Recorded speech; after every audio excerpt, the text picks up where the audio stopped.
হরে কৃষ্ণ। জয় নিতাই, জয় গৌর। সকলে ভালো আছেন?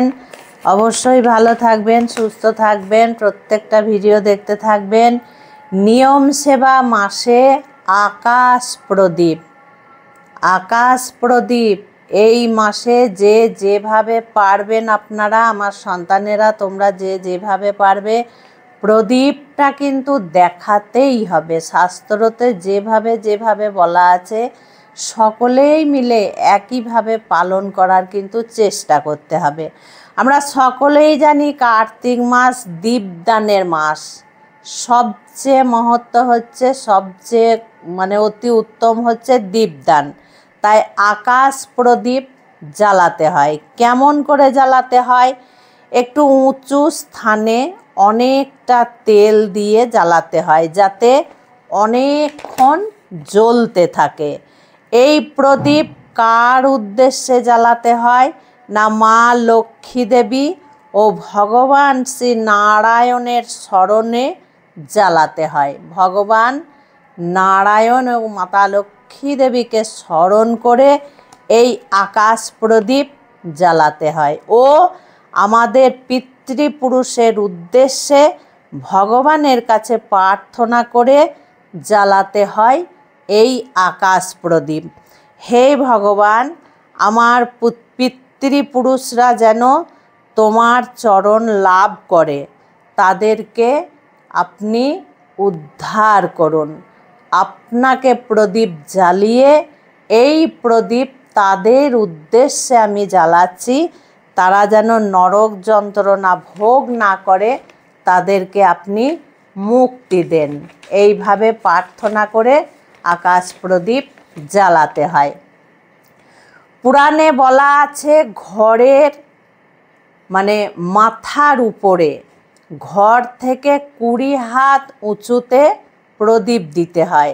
তাই ছাদে দিলে সবচেয়ে ভালো হয়। আর দোতলার ওপরে মায়েরা যদি কোনো ব্যালকনির উপরে দাও তাও হবে, অসুবিধা নেই। লক্ষ্মী দেবী, মা লক্ষ্মী দেবী কিন্তু ঘরে বিরাজমান করবেন যদি এই আকাশ প্রদীপ জ্বালানো যায়। আমরা যেমন ঘুম থেকে উঠে ভালো কিছু দেখলে আমাদের মনটা খুশিতে ভরে যায়, তেমনি ভগবান 4 মাস যোগ নিদ্রায় থাকেন। তারপরে এই মাসে ভগবান জাগেন, শয়ন থেকে জাগেন।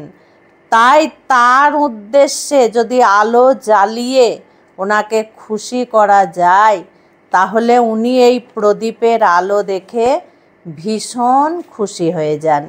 প্রদীপ দেওয়ার মন্ত্র আছে, তবে সবাই কিন্তু এই মন্ত্র পারবে না সংস্কৃত উচ্চারণ। তার জন্য আমি মানেটা বলে দিচ্ছি। প্রদীপ যখন দেবেন তখন প্রদীপ দিয়ে জোড়হাত করে ভগবান শ্রীহরিকে প্রণাম করে বলবেন, হে দামোদর, মা লক্ষ্মীর সঙ্গে তোমার উদ্দেশ্যে এই কার্তিক মাসে তোমায় আমি আকাশ প্রদীপ প্রজ্বলন করছি। তুমি অনন্ত, তুমি সৃষ্টিকর্তা, তোমায় প্রণাম করি। তুমি ও মাতা লক্ষ্মী দেবী সহ আমাকে ও আমার পরিবারকে আশীর্বাদ প্রদান করো।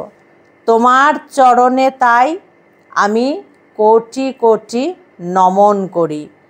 আর তুমি মাতা লক্ষ্মী দেবীকে নিয়ে আমার ঘরে সদাই বাস করো।